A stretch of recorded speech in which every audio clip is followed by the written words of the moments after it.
Glória a Deus. É criança, hein? Queridos, quantos estão alegres? Deixa eu ler um texto com vocês.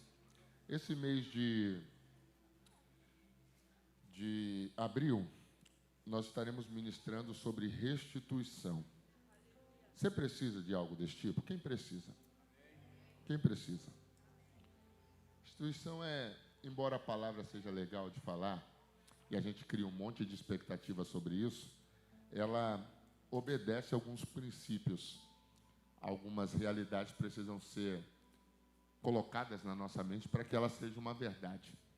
Eu quero ler com vocês o texto que o Lúcio acabou de ler. Segundo livro dos Reis, capítulo de número 4. Eu vou ler o verso 1 a seguir. Segundo livro dos Reis, capítulo de número 4. Quem achou, diga eu. Quem não achou, diga estou procurando, pastor. Vou te ajudar. Gênesis, Êxodo, Levíticos, Número, Deuteronômio, Josué, Juízes, Ruth. Parei. Achou? Oh, meu Deus do céu. Fica depois de Gênesis e antes de Apocalipse. Segundo Reis, capítulo de número 4.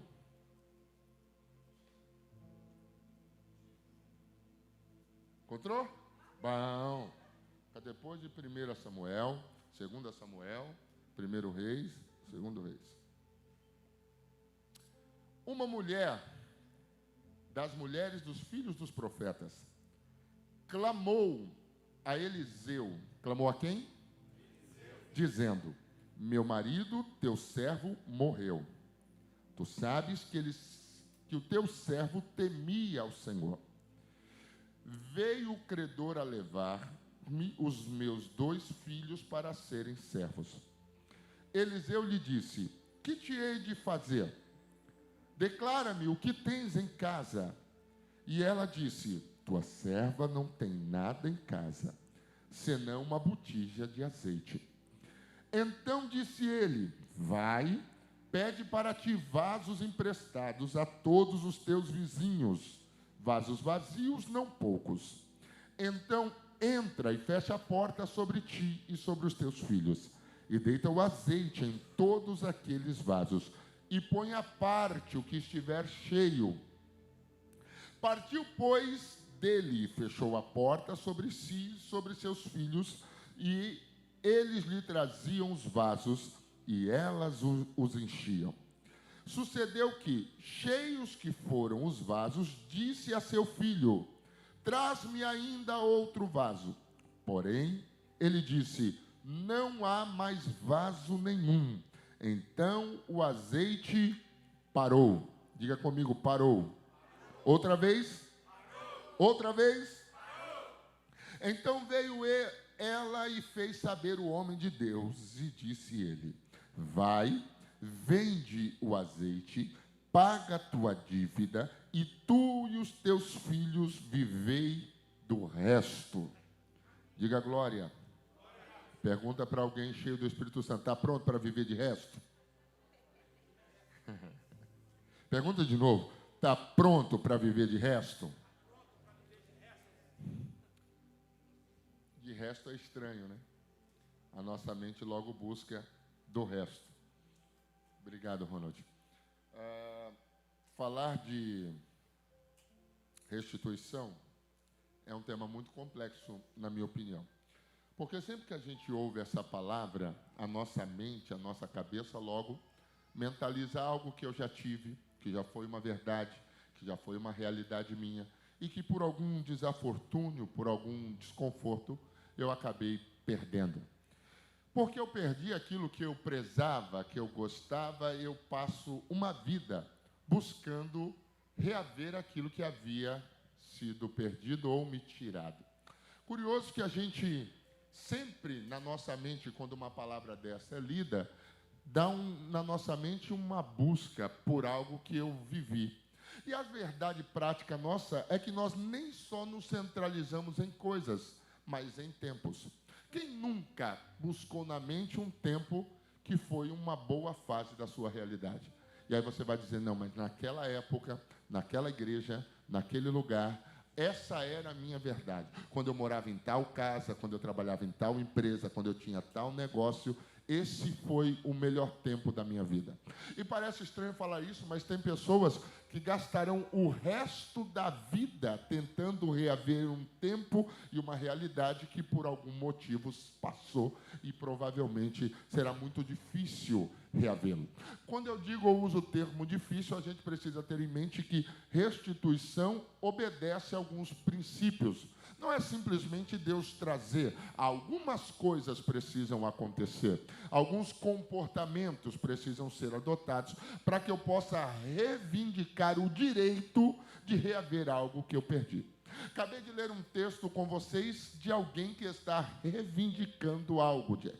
Quando você lê o capítulo 4, a partir do verso 1, você vai aprender algumas coisas com esse texto que ressalta a minha mente, e eu sempre fico preso nessas propostas. Primeiro, o texto começa dizendo que uma mulher das mulheres dos filhos dos profetas, ou seja, uma mulher, entre outras mulheres, adotou uma postura, adotou um comportamento, ela decidiu tomar uma atitude. Quando você ler esse texto no capítulo 4, o verso 1, descobre que essa mulher, a instituição, obedece a alguns princípios. A partir do verso 1, você descobre que alguém, primeiro, entende quem é, o momento que vive e a quem ela está buscando e servindo. Quando você lê o verso 1, descobre que, a despeito de tantas mulheres que foram esposas dos filhos dos profetas, essa mulher se destaca pela postura adotada em um momento de crise. Qual é a crise que ela está vivendo? O texto denuncia isso. O texto diz que esta mulher tem uma dívida, adquiriu uma dívida, ou seu marido o fez, e a Bíblia diz que após um tempo os credores vieram cobrar esta dívida. E os credores, neste momento, para sanar a dívida, decidem levar os seus filhos para trabalhar como escravo pela dívida que o marido que ela tinha contraiu. O texto diz que é este o problema desta mulher. Alguém decidiu cobrar uma dívida, e porque alguém decidiu cobrar uma dívida, ela está em apuros. E a Bíblia diz que ela então decide ir até o homem de Deus, o profeta Eliseu. O que a gente precisa entender é que homens de Deus servem para serem consultados. Vou dizer de novo, homens de Deus servem para serem consultados. Pastores servem para serem consultados. A maioria das pessoas que têm desconforto tomaram atitude sem consultar ninguém, tomaram atitude sem ser pastoreados por ninguém, e o problema é que quando a colheita nasce, ele procura o pastor, porque na hora de pedir a orientação, não visitou o gabinete, não procurou o profeta, não buscou o conselho. Conselhos servem para mudar a história. Disse Salomão que na multidão de conselhos há vida e sabedoria. Então ela decide ir falar com alguém, e ela procura o profeta Eliseu. O texto diz que, ao se deter no caminho de Eliseu, ela o aborda e algumas verdades ela expressa. Primeiro, meu marido, teu servo, temia ao Senhor. Ela chega em uma conversa dizendo, Eliseu, preciso te explicar uma coisa. Você sabe quem era meu marido? Meu marido era teu servo. Segundo, meu marido temia ao Senhor. Terceiro, nós estamos com problemas porque ele contraiu uma dívida. E o que a gente precisa ter em mente, que há uma linha estabelecida sobre isso, de quem seria o marido desta mulher. Quando você lê 1 Reis, capítulo de número 18, verso de número 1 e 2, vai descobrir ali que tinha um homem por nome Obadia, servo de Acabe, e este homem escondeu os profetas em tempo de crise. Quando Jezabel está tentando matar os profetas, ele esconde os homens, e a Bíblia diz que eles o sustentam a pão e água. Há uma teoria estabelecida que este homem contrai uma dívida por conta de cuidar dos profetas. E quando esta mulher vai falar com Eliseu, ela vai requerendo e tendo ciência de quem é. Ela chega em Eliseu dizendo: tu conheceu meu marido, tu sabe quem ele era, tu conheceu o temor do coração dele, ele contraiu uma dívida. E o que a gente precisa ter em mente é que antes de pedir por restituição, precisamos saber quais sementes nós andamos plantando. Vou dizer isso de novo: antes de requerer alguma coisa, você precisa entender quais sementes você anda plantando. O grande problema nosso é que a nossa colheita, nossa oferta, nossa semeadura, ela é uma e nós queremos um outro tipo de colheita. Quando eu leio o texto, eu encontro uma colheita estabelecida, e dentro desta colheita estabelecida, eu vejo uma mulher requerendo alguma coisa com direito. É por isso que não há uma discussão entre Eliseu e esta mulher. Eliseu não quer saber da sua realidade, Eliseu não quer saber da sua dívida, Eliseu não quer saber da sua dificuldade, ele quer solucionar problema. Por quê? Porque quando ela chega no profeta, ela tem reserva. E o que a gente precisa entender é que algumas mudanças da nossa história nascerão das reservas. Pode ser que você não esteja em uma boa fase, pode ser que você não esteja em um bom momento, pode ser que a tua fase não é das melhores, mas o Deus do céu que recebe semente, ele vai anotando cada tempo, cada fase, cada realidade, e no tempo determinado, ele tem poder para mudar a história sobre a qual você está vivendo. Alguém vai dizer: a fase dela não é boa, o que eles não conhecem é o teu tempo de semente. Alguém vai dizer: a fase dele não é boa, mas o que eles não conhecem é o tempo de semente. E para Deus o tempo de semente é computado, ele registra, ele guarda, e ele espera o tempo de mudar a história. Não sei se você está no mesmo culto que eu, mas eu preciso te dizer: Deus registrou o tempo de semente para mudar a história de algumas pessoas. Alguém vai viver mudança aqui nesse culto. Por quê, pastor? Não é pela fase ruim, é porque Deus registrou o tempo de semente.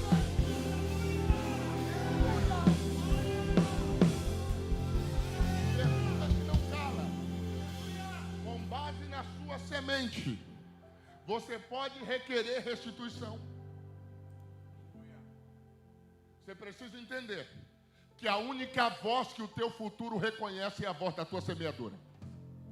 Tu pode ser bonzinho agora, se tem uma semeadura ruim, você pode estar colhendo dias ruins sendo bom, porque em dias bons você foi ruim. Parece estranho falar isso, mas quando ela requer algo do profeta, antes dela dizer eu preciso disso, ela diz eu tenho isso. E embora o que Obadias fez foi em outro tempo, para Deus ficou registrado. Cuidou de 7.000 profetas que não se dobraram. Obadias semeou, cuidou, apunhado. Deixa registrado aí, deixa. Anota o que ele está fazendo. Porque haverá um tempo em que essa semente precisará lembrar quem é Obadias. Deixa eu liberar uma palavra. Haverá um tempo que a semente que você vem plantando lembrará quem é você. Vou dizer de novo isso. Haverá um tempo que a vida que você vem vivendo lembrará quem é você. E alguém vai dizer: como é que ele viveu uma mudança? Não é por agora, é por uma semente plantada, por um comportamento adotado, por um ponto de vista feito. Aleluia, o texto me dá uma aula, porque ao perceber quem ela era, ela vai para o profeta com razão de exigência. O profeta: meu marido, teu servo morreu. Mas tu sabe quem ele era. Quando ela diz isso, Eliseu vai perguntar a realidade dela. Só depois que ela declara a semente, que Eliseu vai perguntar a realidade dela. Ele diz assim: declara-me, o que eu posso fazer? Diz para mim o que é que você tem em casa. Aí ela diz assim: tua serva não tem? Não, vamos lá, vem para o culto. Tua serva não tem? Ponta o dedo para alguém para ver se ele vem para o culto e diz: nada. Não, vamos. Porque o que ela tinha, Vanessa, resumia-se ao que ela via. E a verdade prática nossa é que a gente tem o poder, escuta, de analisar a situação à volta e resumir o que temos. Tua serva não tem? Tem gente me ouvindo aqui hoje que chegou nesse culto igual ela. Pastor, mas ela tinha uma botija. Para ela é nada. Tua serva não tem? E Deus só multiplica coisas a partir de alguma.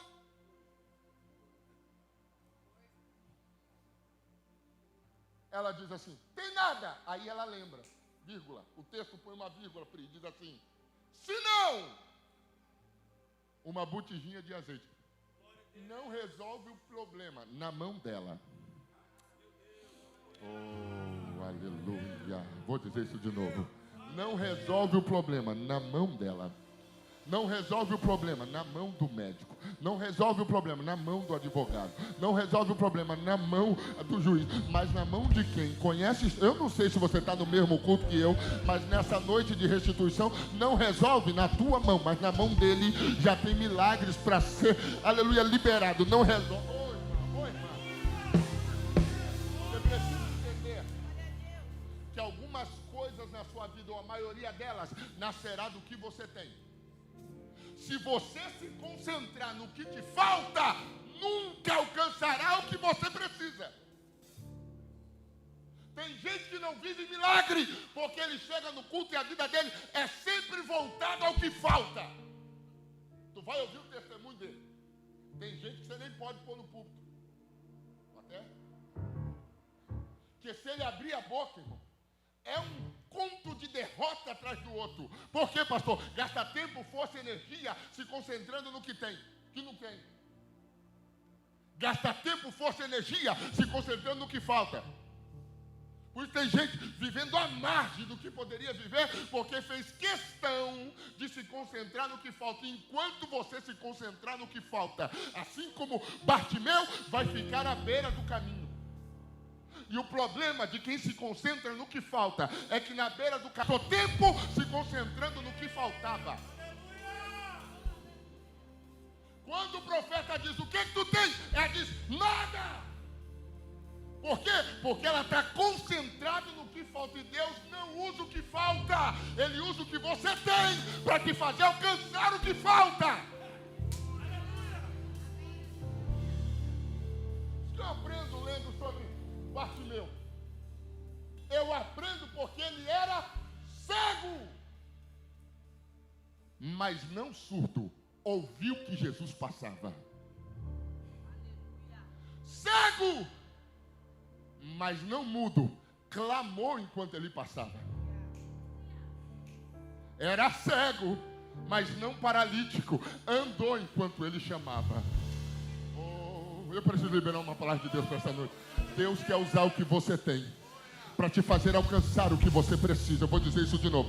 Deus quer usar o que você tem para te fazer alcançar aquilo que você precisa. Eu vou dizer a terceira vez para ver se você adora comigo. Deus quer usar o que você tem para te fazer alcançar aquilo que você...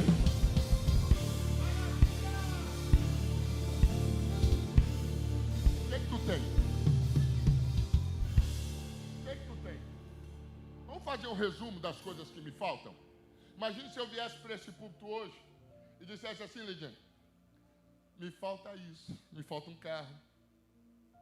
Isso é verdade, porque minha mulher vive pegando o meu. Preciso ter dois.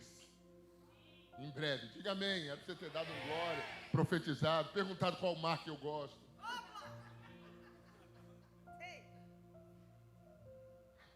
Pastor liga e diz, vamos fazer alguma coisa. Não dá, pastor, só se eu passar aqui, porque a Suênia pegou o carro. Orem por mim. Imagine se eu chegasse aqui e me concentrasse no que eu tenho. Eu não tenho documento. Quantas pessoas sem documentos nesse país estão construindo grandes histórias porque não se concentraram no que não tinham? Não tem idioma, pastor. Quantas pessoas não falavam nem o português direito e está com uma estrutura enorme porque não se concentrou no que faltava? Até quando a tua realidade vai ser gastar tempo, força, energia no que te falta? Quantas mulheres estão vivendo, sobrevivendo, cuidando de casa, de filho, sem marido?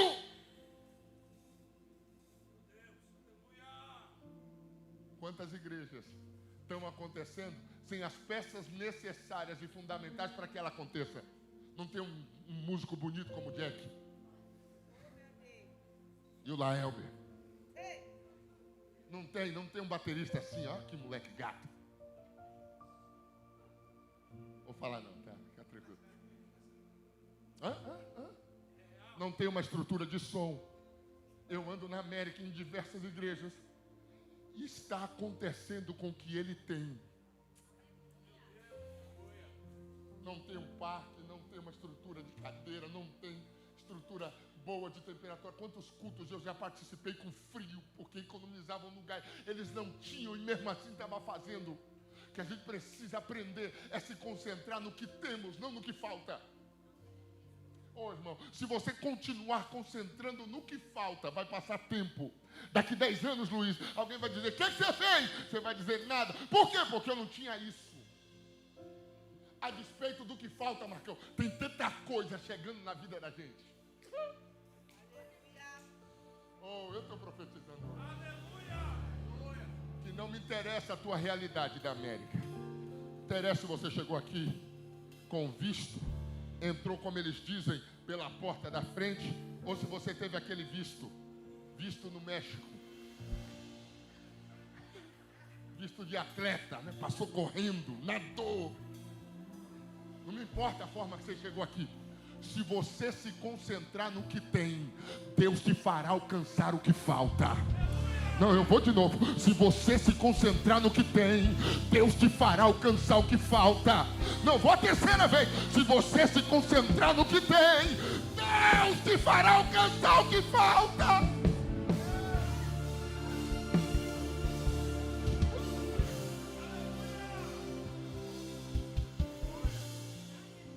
Estou falando aqui com gente que vai ser empresário dos grandes.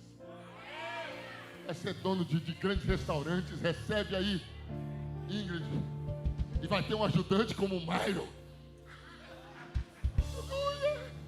Estou falando com gente que vai ter grandes companhias. Vai ter o maior sushi desse país. Recebe, Fabrício. Estou falando com gente que vai ser dono de grandes empresas. Pastor, o senhor está vendendo ilusão? Estou não, irmão. Se você se concentrar no que tem, Deus te fará alcançar o que falta. Pastor, o senhor está se concentrando em ilusão? Estou não, nem tenho tempo para isso. Se você se concentrar no que tem, Deus trará a tua mão.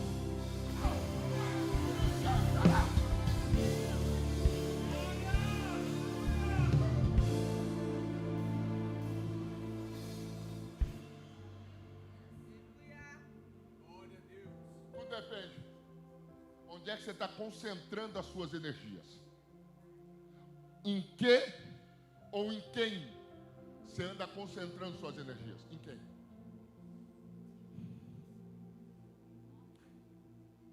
Pastor, mas quando eu cheguei aqui, fui limitado pelas declarações feitas. Já foi limitado? Já se sentiu assim? Sei você não, mas eu detecto logo uma informação desse tipo. Falou, eu ouvi, não concordei, rejeito. Posso não discutir. Falar tudo que eu penso é falta de educação. Mas receber o que eu não quero também é direito meu. Alguém disse para mim um monte de coisa. Nada é possível na América na boca de alguns.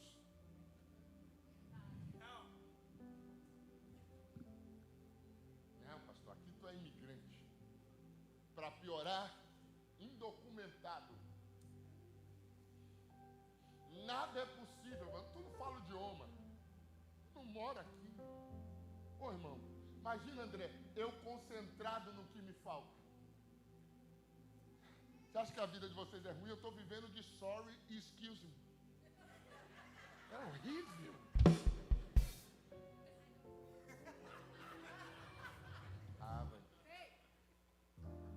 Velho. Você vai ouvir sorry? Se eu precisar passar, excuse me. Tá tudo certo. Vida que segue. Só estou tentando te dizer que enquanto o seu relacionamento com Deus, enquanto o seu relacionamento com o profeta for só te apresentar o que falta, vai continuar faltando. Deus não usa o que você não tem. Mas Deus usará, Cláudio, tudo que você tiver para te fazer de alcançar o que anda faltando aí.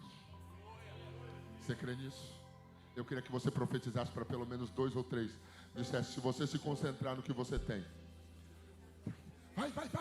Por mais pequeno que seja, por mais pouco que seja, por mais impossível que seja, por mais complicado que seja, o Deus dos milagres trará à sua mão aquilo que está faltando à tua vida. Vai, eu estou profetizando. O Deus dos milagres, Fábio, trará à tua mão o que está faltando na tua vida. O Deus dos milagres trará à tua mão, o que está faltando na tua vida. Tua serva tem nada.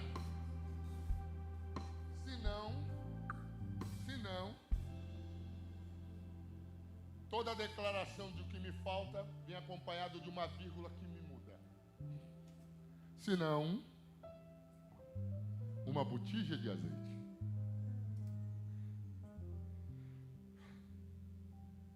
Aí o profeta diz, está garantido o milagre. Imagine se ela chegasse no profeta e dissesse, tem nada. Stefano, o profeta ia dizer também, não tem nada para você. Porque quem anda com mão vazia nunca vai viver milagre. Pastor, eu não ando com mão vazia porque eu não quero. Porque eu quero. Não. Sempre existirá uma atitude que pode mudar a tua realidade. Ninguém é tão pobre que não tenha nada, bem como ninguém é tão rico que tenha tudo. Sempre existirá uma possibilidade de mudança escondida atrás de um comportamento. Aí o texto diz assim, que o profeta chama e diz assim, faz o seguinte, vai para casa, arruma uns vizinhos, pede um monte de vasilha, pede pouco não, muito, coloca tudo dentro de casa, pega os teus filhos, Jack, coloca eles dentro de casa, sabe o que você vai fazer? Fecha a porta. Sabe o que você vai fazer? Fecha a porta. É curioso ler isso. Porque a gente é pentecostal, sim ou não? Sim. Do pé roxo, sim ou não? Sabe uma coisa que pentecostal gosta? Porta aberta. Se eu mudar o meu sermão aqui, Lúcio, de porta fechada para porta aberta, a gente não termina esse culto. Pentecostal, Ingrid, gosta de porta aberta. Vamos pregar. Mensagem predileta do pentecostal, Apocalipse 3:8. Eis que diante de ti pus uma porta aberta. Eita, já dá um negócio no pé da gente. Hein, Rony? Sobe assim, ó, meu Deus. Aí o profeta chama a mulher e diz, entra para dentro e fecha a porta. Pastor, Deus precisa de privacidade para fazer, ou Deus não queria mostrar? Não, irmão, escute uma coisa. Deus trabalha no secreto para quando chegar a hora de apresentar, todos possam dizer que quem fez foi Deus. Entra, fecha a porta sobre ti e sobre os seus filhos. Deixa eu liberar uma palavra de Deus para essa noite. Se prepare para fechar a porta para algumas realidades que te cercam. Algumas coisas não estão acontecendo porque você anda com a porta aberta. Todo mundo sabe da tua vida. Todo mundo sabe do teu momento. Todo mundo sabe da tua realidade. Todo mundo sabe dos teus sonhos. Todo mundo sabe dos teus investimentos. Todo mundo sabe onde você está aplicando o teu dinheiro. Todo mundo sabe. Todo mundo.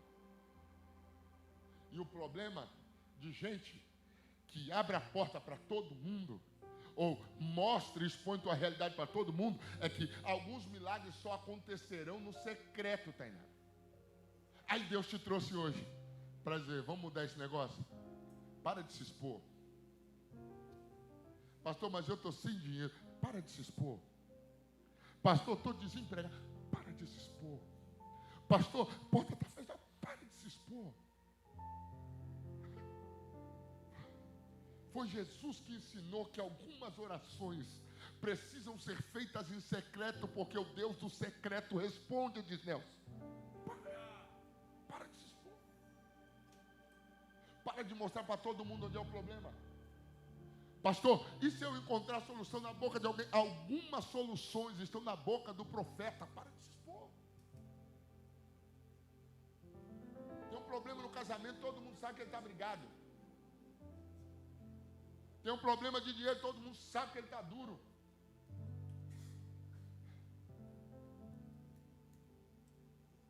A exposição pode ser seu maior vilão. Eu me lembro que eu recebi um convite. Eu nunca tinha saído da porta de casa. E um cara me chamou de aqui e disse: pastor, quero te levar para a Espanha. O nome dele era Robson. Rapaz, quando aquele cara falou aquilo comigo, nunca tinha saído nem do bairro. Imagina, Vanessa. Até os cachorros do vizinho da rua de cima sabia que eu estava para ir para a Espanha. Pergunta se eu fui. Nem para o bairro do lado. Próximo convite que eu recebi, eu fiz um acordo com o senhor. Ele disse: ninguém vai saber. Quando descobriram, eu já estava voltando da Suíça para o Brasil. Todo mundo disse: rapaz, tu foi para lá? Eu fui. Como? Eu falei: segredo. Nem todo mundo precisa ter acesso à tua vida, à tua realidade, ao teu casamento, às tuas finanças. Tem gente que você precisa aprender a fechar a porta, porque algumas coisas Deus só vai fazer no secreto. Entra, fecha a porta. Sobre ti e seus filhos. Você vai pegar o azeite e vai deitar no vaso. Aí o milagre começa, eu concluo.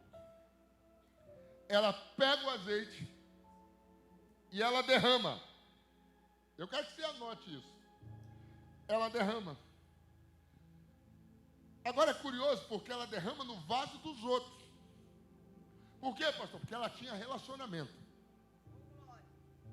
E se você, escute, se você não tiver relacionamento suficiente, teu milagre pode ser pequeno.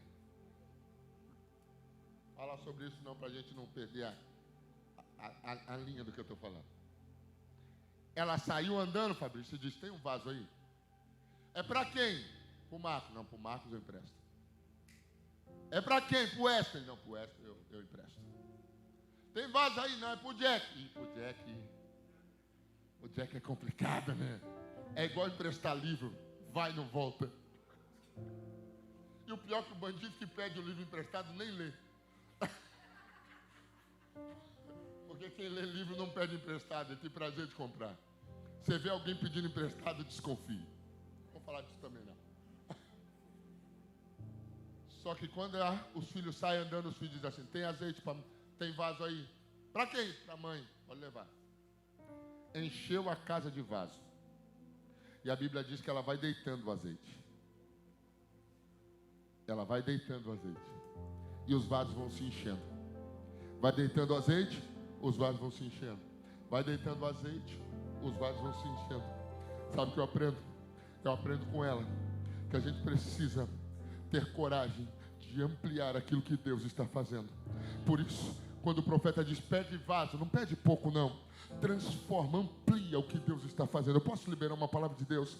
Maximize a sua expectativa sobre o Deus que você serve. Não vou dizer isso de novo. Maximize a sua expectativa sobre o Deus que você serve. Por isso o profeta está dizendo: não resume um milagre a uma botija, não. Uma botija pode ser suficiente para agora, mas Deus não está querendo resolver o problema de agora, está querendo resolver o problema da tua história. Então, para isso, maximize, potencialize as possibilidades de viver o extraordinário. Eu preciso dizer, Getsemane, maximize a possibilidade de viver o extraordinário. Eu vou dizer a terceira: maximize a possibilidade de viver o extraordinário. A orientação não vem para te deixar frustrado. A orientação vem para mudar o curso da sua história para sempre. Ouça Deus no altar. Pegue a palavra e maximize aquilo que Deus pode fazer. Não trabalhe com a tua ótica. Por que o profeta manda ela pegar muito? Porque ele entendeu na primeira declaração que a ótica dela resumia processos.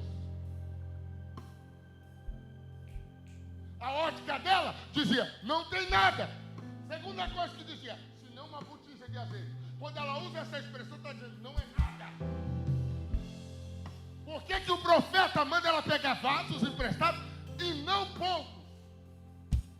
Sabe o que ele está dizendo? dizendo, a partir de agora, enxergue com os meus olhos.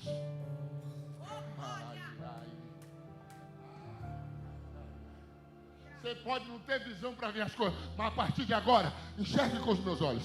Pode pedir vaso, mas não pede pouco não. Por que o profeta não deixa ela determinar a quantidade de vasos? Porque ela já tem uma ótica sobre as coisas. E deixa eu te dar uma palavra de Deus. Às vezes, a gente precisará abandonar a concepção que formamos sobre a nossa realidade. Anote isso. Ah, o pastor, o profeta falou, é loucura. Pois é. Ele está vendo o que eu não estou vendo. Pois é. Por que ele mandou a mulher andar na ótica dele? Porque na ótica do profeta, ele não resolveria um problema do momento, mas da história. Deus não quer trabalhar para resolver um problema do momento. O irmão, sabe quanto custava uma botija de azeite? Uma só era o suficiente para resolver o problema do momento. Deus não trabalha para resolver o problema do momento. Deus não anda de escape, não. Deus deu um escape. Tem gente que só vive escapando.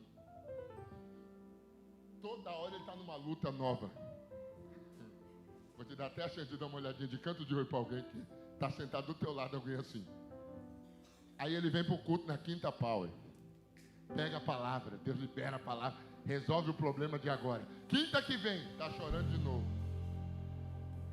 Por quê? Porque ele resolveu uma solução para o momento, não para a história. O profeta diz, não anda na tua ótica não, porque a tua ótica resume as coisas. Pega a base, mas não pouco, amplia a ótica. Amplia a ótica. Vou ficar falando isso até se adorar. Amplia a ótica. Pastor, o juiz deu uma palavra de declaração. Amplia a ótica. Pastor, o advogado diz que não amplia a ótica. Para de andar com ótica na tua realidade. Se concentra naquilo que Deus está falando. O que é que Deus está falando? Pega vasos emprestados e não pouco. Amplia a ótica. Porque dentro da tua ótica resume-se a pequeno e nada. Mas na ótica do profeta, muitos vasos. Amplia a ótica.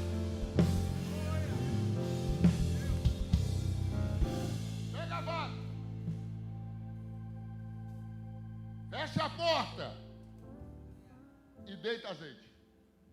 Saiu enchendo. Eu não sei o tamanho da casa, pastor Fabrício. Também não sei quantos vasos tinham. Mas a Bíblia diz que de repente ela grita, Fabrício, outro vaso! E alguém diz, não tem mais vaso! Aí o texto diz, e o azeite acabou. Foi isso que disse? Hã? Foi isso que disse? O azeite? Por que o azeite para, pastor? Falta de botija. Esvaziou a botija? Olha o azeite. Eu não sei se você está no mesmo culto que eu. Talvez estejamos em culto totalmente diferente. Mas deixa eu te dizer uma coisa. Enquanto tiver vaso, Matusalém, continua tendo azeite. O azeite para na falta de vaso, mas multiplicou o vaso, olha o azeite.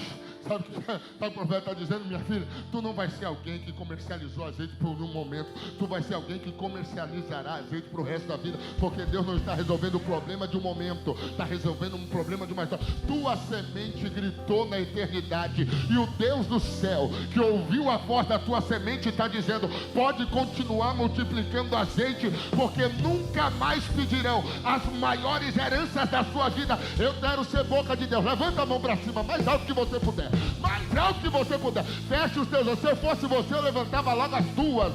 Feche os teus olhos, pelo amor de Deus. Eu estou profetizando que o Deus do céu, na noite desse dia, vai surpreender a tua realidade. Não me interessa o momento que você vive. Não me interessa a fase que você vem atravessando. Tem um Deus nesse altar capaz de multiplicar o pouco que você tem para glorificar o nome dele sobre a tua vida. grita, abre essa boca, pelo amor de Deus, adore. Enquanto você adora, Ele abre porta. Enquanto você adora, Ele quebra cadeia. Enquanto você adora, Ele cura. Enquanto você adora, Ele libera milagres. Adore, adore, adore.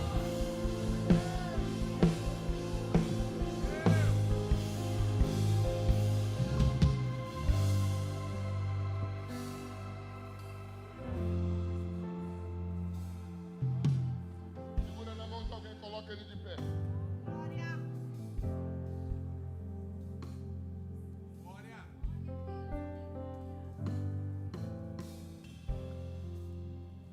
Glória a Deus. Pai. Sabe que a mulher se tornou a empresária do azeite?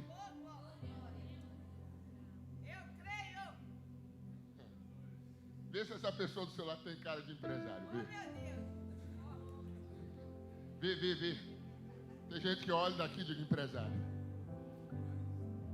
Pastor, e o senhor? Tem gente que olha e não vê? Não. Sempre que eu olho, eu vejo empresário.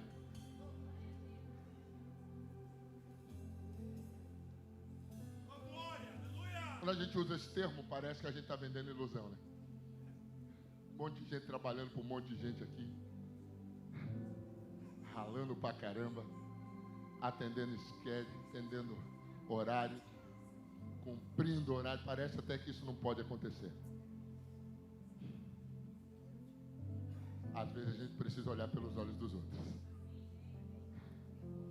Existirá momentos na vida nossa que a gente tem que pegar a palavra profética e tornar ela real na nossa vida. Glória a Deus.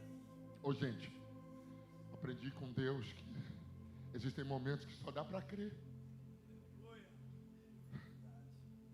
Só dá para crer.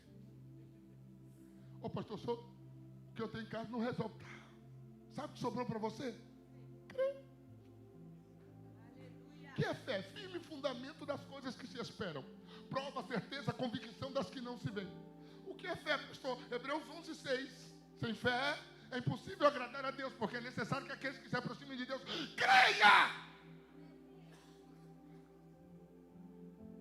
Glória. Você pode estar perto e não crer. Vem para o culto todo domingo e não crer.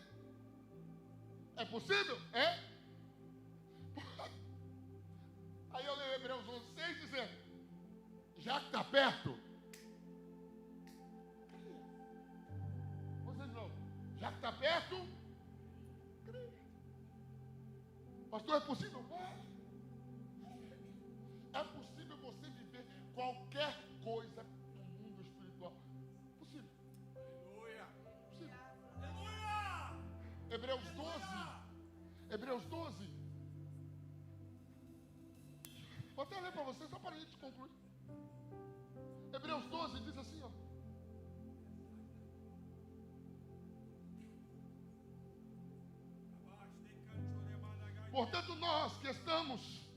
Portanto nós também, pois que estamos rodeados de tão grande nuvem de testemunha, deixemos todo o embaraço, o pecado que tão de perto nos rodeia, e corramos com paciência a carreira que nos está proposta. Verso 2, olhando para Jesus, autor e consumador da fé. Eu li esse texto de Hebreus 12 muitas vezes na vida. Quando eu era jovem, quando eu era adolescente, eu aprendi que esse texto tinha a ver com duas verdades. Primeiro, fugir do pecado. Essa verdade está escrita ali. Segundo, porque tem uma nuvem de testemunha me olhando. Aí a gente resume esse texto a isso, irmã Marilene. Só que Hebreus não está dizendo isso. Capítulo 12, verso 1 diz que tem uma grande nuvem de testemunha. Onde elas estão? No capítulo 11. Leia a galeria dos heróis da fé. Na galeria dos heróis da fé, você vai encontrar um monte de gente que diz, é possível.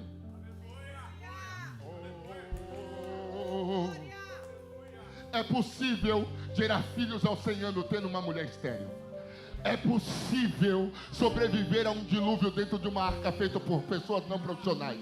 É possível entrar dentro de uma cova de leões e não morrer triturado. É possível pisar em Canaã sem tererã. É possível beber água da rocha, comer do maná. É possível!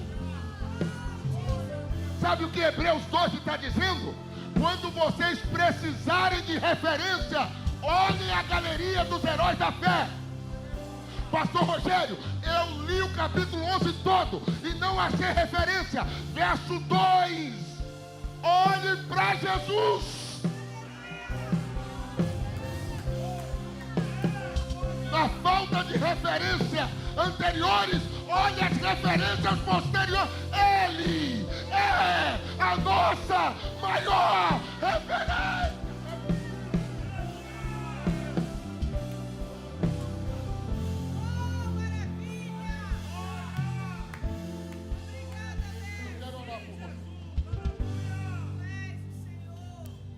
Você consegue fazer uma coisa de Deus? Me permite, pastor Fabrício. Coisa de Deus. Você consegue sair do lugar que você está e ir para perto de alguém que você não conhece para orar com ele? Consegue? Faz agora. Rápido, rápido, rápido, rápido.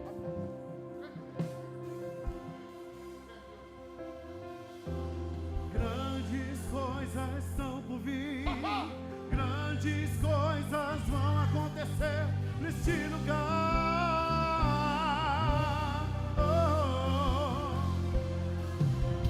Grandes coisas estão por vir. Grandes coisas vão acontecer neste lugar.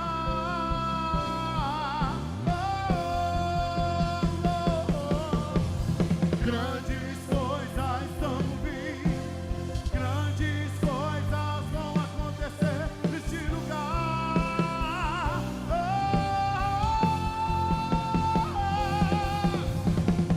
Grandes coisas estão por vir. Grandes coisas vão acontecer aqui. Ninguém é como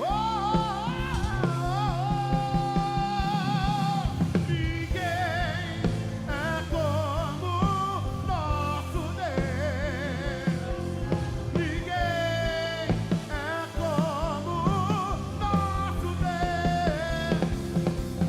Ninguém é como nosso Deus. Ninguém é como nosso Deus. Ninguém é como nosso Deus.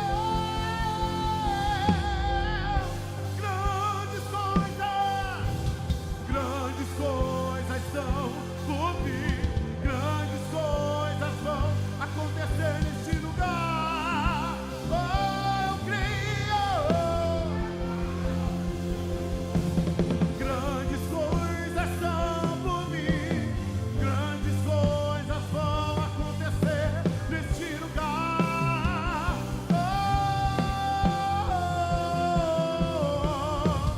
Grandes coisas estão por vir.